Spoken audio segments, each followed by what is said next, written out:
So hello everyone. So today we are going to discuss about particle physics, basic elements and their classification on the basis of mass, on the basis of spin, and on the basis of their interaction. So why we discuss particle physics on the basis of interaction? Why we don't discuss particle physics on the basis of mass or on the basis of their spin?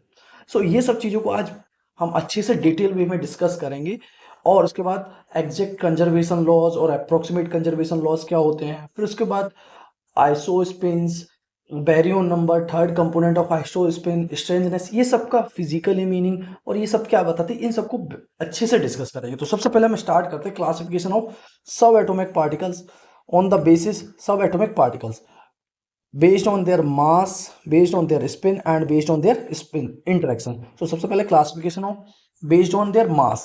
So सबसे पहले हमने on the base of mass, massless particle को, तीन type से particle को मास के basis पे define करें। एक तो मासलेस पार्टिकल, दूसरा लाइट पार्टिकल्स, तीसरा heavy particle. So massless particle means their mass is zero. So example photons and gluons travels at the speed of light. Light particles very small mass like electrons और neutrons, stable और weekly interacting. तीसरा heavy particles जिसका मास large है, proton, neutron, W plus minus Z boson, जिसका short lived है और composite particle है। Limitation क्या, मास वेरीज कंटिन्यूसली। हम मास के बेसिस पे पार्टिकल्स को और आगे फादर स्टडी क्यों नहीं कर पा रहे, क्योंकि मास कंटिन्यूसली वेरी कर रहा है, डिफरेंट पार्टिकल्स का डिफरेंट डिफरेंट मासेज आ रहा है। So does not reflect internal structure और इंटरनल बिहेवियर। मीन्स पार्टिकल्स जो कि जो हमारा सिस्टम है उसके अंदर कौन से पार्टिकल्स है और उसके अंदर क्या बिहेवियर है, किस टाइप के इंटरेक्शन हो रहा है, किस टाइप का फोर्स लग रहा है, ये मास के बेसिस पे हम आइडेंटिफाई नहीं कर पा रहे। इसलिए फिर हम सेकेंड टाइप से classification on based on the spin. Spin के बेसिस पे, तो स्पिन के बेसिस पे हमने दो टाइप से पार्टिकल को आइडेंटिफाई कर, एक तो बेसिस ऑफ फर्मियंस, दूसरा बोसॉन। फर्मियंस जो कि हाफ ऑड इंटीजर होंगे, जिसका इलेक्ट्रॉन, प्रोटॉन, न्यूट्रॉन और क्वार्क्स हो जाएंगे, जो फर्मी डार्क स्टैटिक्स को फॉलो करेंगे। दूसरा हो जाएंगे हमारा बोसॉन, जिसका इंटीजर 0 1 2 होगा, जिसमें फोटॉन्स हो जाएंगे, ग्लूऑन्स हो जाएंगे, डब्ल्यू प्लस माइनस और जेड बोसॉन हो जाएंगे, जो कि बोस आइंस्टीन स्टैटिस्टिक्स को फॉलो करेंगे। अब लिमिटेशन मीन्स इसकी प्रॉब्लम क्या थी, हमने spin only tells about quantum statistics. Means हमें स्पिन के बेसिस पर अगर हम पार्टिकल्स को आइडेंटिफाई करें तो सिर्फ हमें ये बता रहे कि हम फर्मी ड्राक या फिर बोस आइंस्टीन स्टैटिस्टिक्स को फॉलो कर सकते हैं, बट ये हमें ये नहीं बता रहा, डज नॉट अबाउट इंटरेक्शन, कि किस टाइप से पार्टिकल एक दूसरे के साथ इंटरेक्ट कर रहा है, कि वीक कर रहा है, कि स्ट्रॉन्ग कर रहा है, कि या फिर इलेक्ट्रोमैग्नेटिक कर रहा है, और उनका कंपोजिशन कैसा है।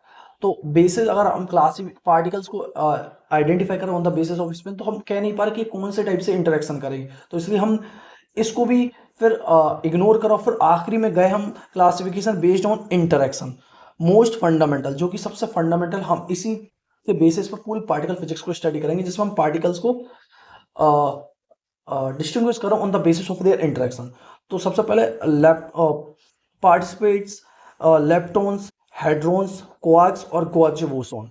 सो लेप्टॉन्स के बेसिस पे पार्टिकल को आइडेंटिफाई करा, तो जिसमें वीक और इलेक्ट्रोमैग्नेटिक दोनों में ये पार्टिसिपेट करते हैं लेप्टॉन्स, जिसमें इलेक्ट्रॉन, म्यूऑन और न्यूट्रिनो जो ये स्ट्रॉन्ग इंटरेक्शन में पार्टिसिपेट नहीं करते। हेड्रॉन्स स्ट्रॉन्ग इंटरेक्शन में पार्टिसिपेट करते हैं, हेड्रॉन्स, जिसमें हम अभी फादर टेबल में अच्छे से स्टडी करेंगे, जिसमें वीक इंटरेक्शन और स्ट्रॉन्ग इंटरेक्शन। वीक इंटरेक्शन में हमारे इलेक्ट्रॉन्स हो जाएंगे, स्ट्रॉन्ग इंटरेक्शन में हमारे हेड्रॉन्स आ जाएंगे, और हेड्रॉन्स को फिर फादर हमने डिवाइड करा है, जिसमें मेजोन आया और बैरियंस आया, और बैरियंस को फिर से फादर डिवाइड करा, जिसमें न्यूक्लियॉन्स आया और हाइप्रॉन्स आया, राइट। सो हेड्रॉन्स स्ट्रॉन्ग इंटरेक्शन में proton, neutron, Bejon, composite particles. Quarks हो जाएंगे, जिसमें स्ट्रॉन्ग में भी पार्टिसिपेट करते हैं, वीक में भी करते हैं और इलेक्ट्रोमैग्नेटिक में भी करते हैं, जिसमें example up down, strange, top bottom, right. और ये फंडामेंटल कंस्टिट्यूएंट्स होते हैं, जिसमें गॉज, और चौथा टाइप से gauge boson. Gauge boson means जो फोर्स कैरियर करते हैं, जिसमें फोटॉन्स हो जाएंगे, ग्लूऑन्स हो जाएंगे, डब्ल्यू प्लस माइनस और जेड बोसॉन, जिसमें मेडिएटिंग इंटरेक्शन मीन्स जो एक पार्टिकल से दूसरे पार्टिकल के बीच में जो इंटरेक्शन होता है, जिसमें पार्टिकल एक्सचेंज होता है, वो गॉज बोसॉन ही होते हैं सभी, राइट। इसका एडवांटेज क्या है, interaction based interaction based classification reveals the true nature, structure and behavior of particle. Means अगर हम इंटरेक्शन बेस्ड पे पार्टिकल को क्लासीफाई करें तो हमें नेचर जो ट्रू नेचर है उसके बारे में पता चला और इसका स्ट्रक्चर किस तरीके से होगा और उनका बिहेवियर कैसा होगा, इस बेसिस पे हम आइडेंटिफाई कर पा रहे हैं. Why not classification based only on mass, why not classification only based on mass. अब हम इसमें पता करते कि हम मास के बेसिस पे क्यों पार्टिकल को आइडेंटिफाई नहीं कर सकते. Mass is not a fundamental particle, right.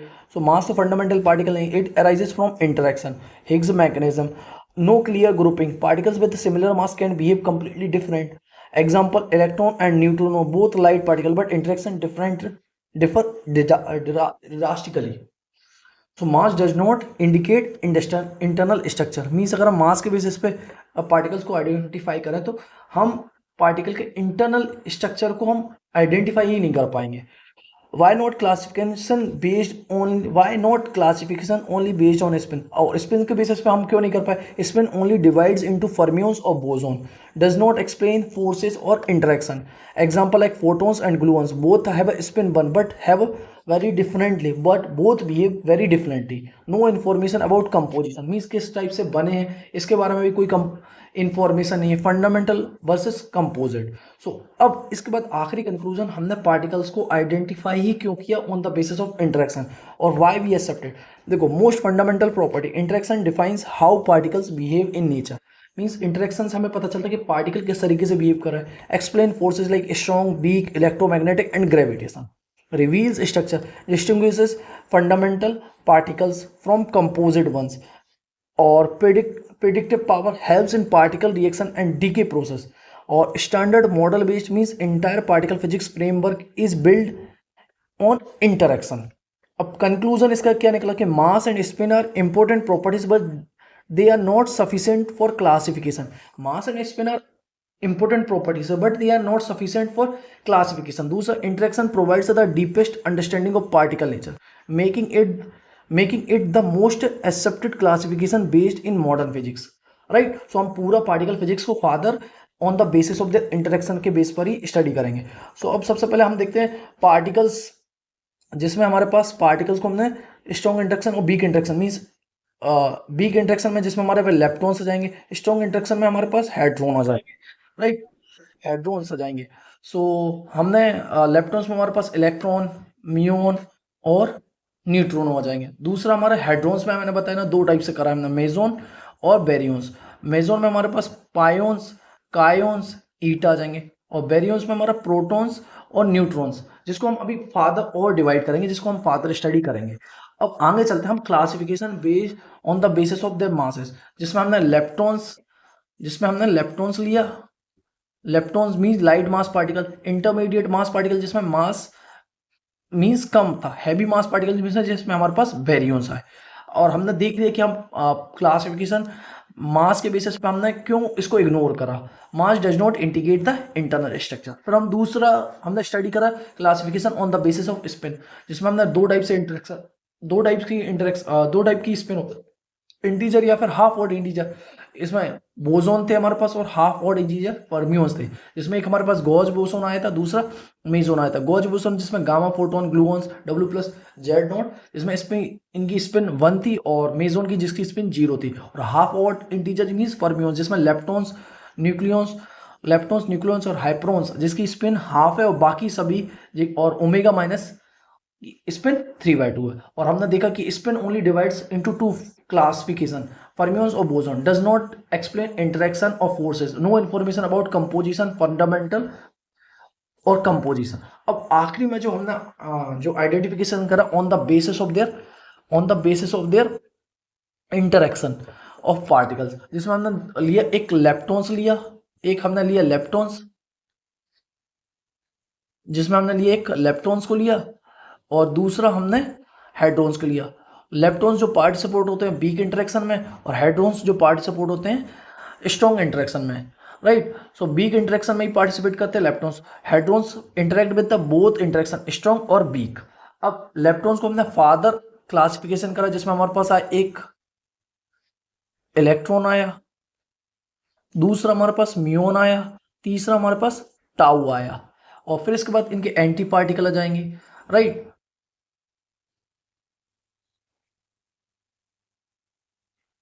और इसके बाद neutron of electron, neutron of muon, neutron of tau, और इनके भी तीन एंटी अपोजिट पार्टिकल। फिर दूसरा हमारा था मेजोन। अब हमारे पास स्ट्रॉन्ग इंटरेक्शन में हेड्रोन्स थे। हेड्रोन्स को हमने दो वे में क्लासिफाई करा, मेजोन और बैरियन। मेजोन में हमारे पास पायोन्स आए, कायोन्स आए और ईटा आए, राइट। पाई plus pi minus pi zero, के प्लस के माइनस और ईटा नॉट। फिर इसके बाद सॉरी वेरिएंस, वेरिएंस को भी हमने दो वे में क्लासिफाई करा। पहले हमारे पास था हेड्रोन्स, हेड्रोन्स को हमने दो वे में क्लासिफाई करा, मेजोन प्लस बैरियन। बैरियन को फिर से दो वे में क्लासिफाई करा, जिसमें हमारे पास न्यूक्लियस आए और हाइप्रोन्स आए। न्यूक्लियस जिसमें हमारे पास प्रोटॉन और न्यूट्रॉन आए जो कि डबलेट है, और हाइप्रोन्स, हाइप्रोन्स जिसमें हमारे पास सिग्मा, कास्केड, ओमेगा और lambda. Sigma plus sigma minus sigma zero जिसकी हमारे पास ट्रिपलेट स्टेट है, राइट। और इसके बाद कास्केड जिसके पास हमारे पास डबलेट स्टेट है, और ओमेगा जिसकी सिंगलेट स्टेट है, और लैम्डा जो भी वो भी सिंगलेट स्टेट है। अब वाई हमने ये भी डिस्कस कर लिया कि हमने classification on the basis of interaction को ही को एक्सेप्ट करा, क्योंकि हमें पता है कि हमने इंटरेक्शन ये मोस्ट फंडामेंटल प्रॉपर्टी है, एक्सप्लेन फोर्स करता है, reveal structure means internal structure के बारे में बताता है, predict power means help in particle reaction and decay process, और स्टैंडर्ड मॉडल बेस्ड, इसी पार्टिकल फिजिक्स का पूरे मॉडल्स बेस्ड है on the basis of their interaction. So conclusion भी हमने पढ़ लिया। अब आखिरी में चलते हैं, एक जो फाइनल समरी हमें पता हो कि leptons participate in weak interaction as well as electromagnetic interaction, hadrons participate in strong interaction as well as electromagnetic interaction, leptons and baryons are fermions and mesons are boson, leptons and baryons are fermions and mesons are boson. अब इसके बाद conservation laws आए थे। हमारे पास conservation law थे जिसमें एक हमारे पास एग्जैक्ट कंजर्वेशन लॉ है, दूसरा हमारा पास अप्रोक्स कंजर्वेशन लॉ है। अगर एग्जैक्ट कंजर और if these laws are not followed then reaction is not. अगर एग्जैक्ट कंजर्वेशन लॉज में से हमारे कोई भी लॉ फॉलो नहीं होता है तो reaction is not allowed. But approximate conservation law में क्या, if these laws are not followed then reaction may और मे नॉट। अगर इनमें से कोई लॉ फॉलो भी नहीं करो बट फिर भी रिएक्शन अलाउड और अलाउड नहीं भी हो सकती है, मे और मे नॉट बी अलाउड। सो अब इसमें एग्जैक्ट कंजर्वेशन लॉ में हमारे पास क्या आते हैं, एक तो एनर्जी कंजर्वेशन, राइट, एक तो हमारे पास एनर्जी कंजर्वेशन, दूसरा हमारे पास लीनियर मोमेंटम, तीसरा हमारे पास एंगुलर मोमेंटम, और चौथा हमारे पास charge conservation. Exact conservation law में से कोई भी लॉ अगर वायलेट हो गया तो हमारी रिएक्शन इज नॉट अलाउड। और चार्ज कंजर्वेशन में से ये हमारे पास एक तो हमारे पास इलेक्ट्रॉनिक चार्ज, बैरियोनिक चार्ज और लेप्टोनिक चार्ज, और सीपीटी कंजर्वेशन जिसमें तीनों के तीनों हम चेक करते हैं, चार्ज पैरिटी टाइम रिवर्सल। और इसके बाद हमारे पास approximate conservation, if these laws are not followed then reaction may और मे नॉट बी अलाउड, जिसमें हो भी सकती है और नहीं भी हो सकती है। जिसमें हमारे पास आता है isospin, third component of isospin, strangeness, time reversal, parity, charge conjugation और सीपी कंजर्वेशन, राइट। सो अब हम आगे देखते हैं लेप्टोनिक, लेप्टोनिक चार्ज। सो लेप्टोन मीन्स हमारे पास इलेक्ट्रॉन म्यू टाउ, जिसमें हमारे पास इलेक्ट्रॉन और न्यूट्रॉन ऑफ इलेक्ट्रॉन जिसका लेप्टोनिक नंबर +1 होगा, और इसके एन के पार्टिकल का लेप्टोनिक नंबर -1 होगा, और अदर्स का 0 होगा। इसके बाद ऐसी सिमिलर में lepton number of mu, neutron electron, leptonic number of electron mu और टाउ। म्यू में म्यून और न्यूट्रॉन ऑफ म्यून में +1 होगा, -1 इनके anti opposite particle. Leptonic number of tau में जिस पे हमारे पास इनका क्वांटम नंबर +1 होगा और इनके एंटी पार्टिकल का -1 होगा और 0 होगा। अब दूसरा हमारे पास प्रॉपर्टी थी बैरोनिक चार्ज। बैरोनिक चार्ज हमें पता है कि बैरोनिक नंबर एक तो न्यूक्लियॉन्स और हाइप्रोन्स है। न्यूक्लियॉन्स में जिसमें हमारे पास बैरोन नंबर +1 होगा, ऑल बैरियंस नंबर है बैरियन नंबर +1, और एंटी बैरियंस में -1 होगा, और अदर्स में बैरियन नंबर 0 होगा, राइट। अब इसके बाद हमारे पास जो अगली बहुत इंपॉर्टेंट प्रॉपर्टी, ये डेफिनेटली अच्छे से समझिए और इससे डेफिनेटली क्वेश्चन इंटरव्यूज में पूछते हैं। आइसोस्पिन्स क्या होता है, आइसोस्पिन की जरूरत क्यों पड़ी, राइट। फिर इसके बाद थर्ड कंपोनेंट ऑफ आइसोस्पिन, और इसके बाद स्ट्रेंजनेस ऑफ क्वांटम नंबर, ये तीनों के बारे में हमें अच्छे से स्टडी करना है और इनका क्या बताता है एक्चुअल में और हमें क्यों जरूरत है। Why these quantum numbers are required, need of quantum number, large number of particles discovered in experiment, large number of हमें बहुत सारे पार्टिकल्स डिस्कवर करे हमने एक्सपेरिमेंट से, many particles have a similar masses and strong interaction, need a systematic classification, हमें systematic classification चाहिए था। तो हमने क्लासिफिकेशन पार्टिकल का कैसे करा, on the basis of their isospin, third component and strangeness. So isospin is a quantum number used to describe symmetry between particles interaction by a strong nuclear, means isospin means हमने देखा जो hadrons होते हैं, हमारे hadrons जो basically participate करते हैं strong interaction में। अब स्ट्रॉन्ग इंटरेक्शन में तो पार्टिसिपेट करते हैं, हमें पता है कि स्ट्रॉन्ग इंटरेक्शन जो कि हमारा न्यूक्लियर फोर्स होता है वो चार्ज इंडिपेंडेंट होता है, चार्ज इंडिपेंडेंट होता है। अब जैसे हमारे पास प्रोटॉन और न्यूट्रॉन है, दोनों स्ट्रॉन्ग इंटरेक्शन में पार्टिसिपेट करते हैं, बट हमें पता है कि स्ट्रॉन्ग इंटरेक्शन चार्ज इंडिपेंडेंट होता है। तो हम प्रोटॉन और न्यूट्रॉन को आइडेंटिफाई कैसे करें, तो हमने उसके लिए हमने एक क्वांटम नंबर डिफाइन करा जिसको हमने आइसोस्पिन कह दिया। जैसे हमने देखिए प्रोटॉन और neutron are treated as a two states of the same particle, strong interaction does not distinguish between them, means strong interaction बताएगा नहीं कि वो कौन सा पार्टिकल है, तो इसलिए हमने उनके लिए क्वांटम नंबर डिफाइन करा जिसको हमने आइसोस्पिन का 0, 1/2, 1, 3/2 ये क्वांटम नंबर इसके लिए असाइन हुए। अब इसमें देखते हैं कि जैसे न्यूक्लियॉन्स है, न्यूक्लियॉन्स में क्या आता है, प्रोटॉन प्लस न्यूट्रॉन, तो इनके लिए आइसो जैसे हमने 2i+1 is equal to multiplicity, multiplicity 2i+1 that is equal to 2, so 2i is equal to 1, so I is equal to 1/2, right? So proton has a isospin 1/2, neutrons also have a isospin 1/2, and multiplets protons, doublets are proton and neutron are doublets, so their isospin is 1/2, triplet so their isospin is 1। अब third component of isospin हमने इसके लिए particularly define करा, I3 is the projection of isospin which distinguish particles within the multiplets, means अब जैसे हमारे पास proton और neutron है, अब हमें ये तो पता चल गया इनके लिए आइसोस्पिन 1/2 1/2, बट इन दोनों को पर्टिकुलरली हमें आइडेंटिफिकेशन करना हो या फिर असाइन करना हो कि प्रोटॉन कौन सा हो या न्यूट्रॉन कौन सा हो, उसके लिए हमने एक और क्वांटम नंबर डिफाइन कर जिसको हमने थर्ड कंपोनेंट ऑफ आइसोस्पिन का, मींस हम ऐसा भी कह सकते हैं I3 is the projection of isospin which distinguishes particles within the multiplet, means multiplet या ट्रिपलेट में पार्टिकल्स किस तरीके के होंगे या उनका कौन सा पार्टिकल कौन सा होगा, उसके लिए हमने थर्ड कंपोनेंट ऑफ आइसोस्पिन हमें बताएगा। जैसे चार्ज रिलेशन जो कि Q is equal to by 3 plus hyper charge by is hyper charge divided by 2। Example जैसे हम लेते हैं protons and neutrons, isospin 1/2 1/2, but third component proton has a +1/2, neutron has a -1/2, a proton has a charge +1, neutron has a charge 0। Example है pions, triplet है, pi plus pi 0 pi minus, इसके isospin 1 1 1, but third component +1 0 -1। Strangeness और quantum number, अब इसके लिए आखिरी चीज और थी स्ट्रेंजनेस क्वांटम नंबर। हमने देखा कि कुछ पार्टिकल्स हमारे जब बनते हैं तो वो स्ट्रॉन्ग इंटरेक्शन से बनते हैं, बट जब डिके हो रहा है तो वो वीक इंटरेक्शन से हो रहे हैं।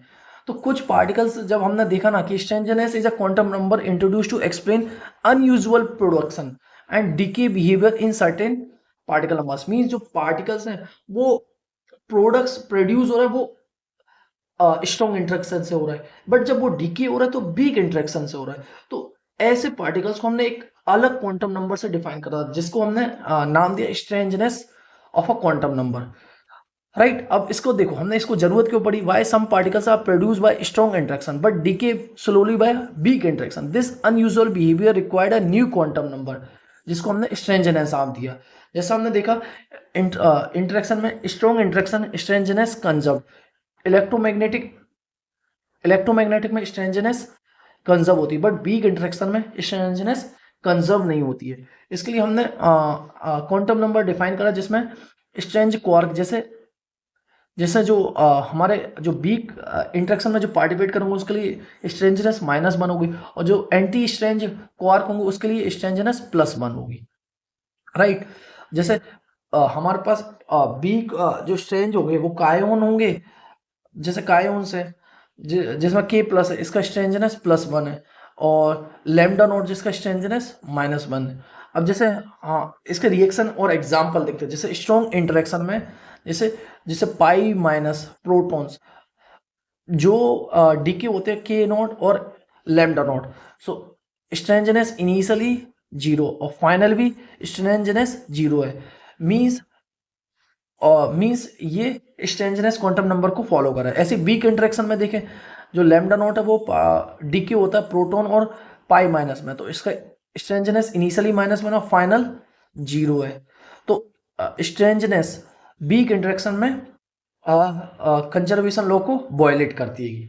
अब इसके बाद एक हाइपर चार्ज रिलेशन जो कि हम B is equal to B+S, जिसको हम B हमारा बैरोनिक क्वांटम नंबर है, S स्ट्रेंजनेस क्वांटम नंबर। तो फाइनल समरी हम जो बोल सकते हैं ना, जो हमारे पास फाइनल समरी है, आइसोस्पिन जो कि group of particles with the similar strong interaction, isospin group of particles with similar strong interaction. जैसे हमारे प्रोटॉन और न्यूट्रॉन वो एक ही ग्रुप के, वो स्ट्रॉन्ग इंटरेक्शन में पार्टिसिपेट करते हैं, तो हमने उसको एक क्वांटम नंबर से डिफाइन कर दिया जिसको आइसोस्पिन का। थर्ड कंपोनेंट ऑफ आइसोस्पिन जिसको I3 identifies particles within the multiplet, जो ग्रुप है उस ग्रुप में पार्टिकल्स को आइडेंटिफाई करने के लिए हमने एक क्वांटम नंबर साइन करा जिसको हमने थर्ड कंपोनेंट ऑफ आइसोस्पिन का। तीसरा था हमारे पास स्ट्रेंजनेस, जो unusual decay unusual behaviour means जो बनते हैं पार्टिकल्स वो स्ट्रॉन्ग इंटरेक्शन से बनते हैं, बट डीके होते हैं वो वीक इंटरेक्शन से होते हैं, और उनका स्ट्रेंजनेस कंजर्व नहीं रहता है। इसको हमने स्ट्रेंजनेस क्वांटम नंबर असाइन करा। So I hope you are able to understand all these concepts, their basic conservation laws, approximate and exact conservation law। फिर इसके बाद बैरियन नंबर, लेप्टोनिक नंबर, फिर इसके बाद हमने isospin, third component of isospin, और फिर इसके बाद स्ट्रेंजनेस, इन सब का बेसिक अंडरस्टैंडिंग अच्छे से कर ली है। और मैं समझता हूँ कि एक बार इसको 2-3 बार अच्छे से एक बार रिवाइज कर लेंगे तो पक्का है कि इंटरव्यूज वगैरह में वो क्वेश्चन यही पूछेंगे कि आइसोस्पिन क्या होता है, थर्ड कंपोनेंट ऑफ आइसोस्पिन क्या होता है, व्हाट इज स्ट्रेंजनेस, और कौन से पार्टिकल स्ट्रेंज पार्टिकल होते हैं, कौन से पार्टिकल स्ट्रेंज पार्टिकल नहीं होते, यही बेसिक प्रॉपर्टीज पूछेंगे। So I hope you are able to understand all this my lecture, और if you have any doubts coming, please tell me. I'm always ready to clear your doubts, or if your suggestion from your side, I'm always welcome you to give me a suggestion, or like whatever the things you wanted, please tell me and comments, and please like and subscribe my YouTube channel and share with your other friends who are preparing for the interviews. So we will meet in the next lecture, hopefully.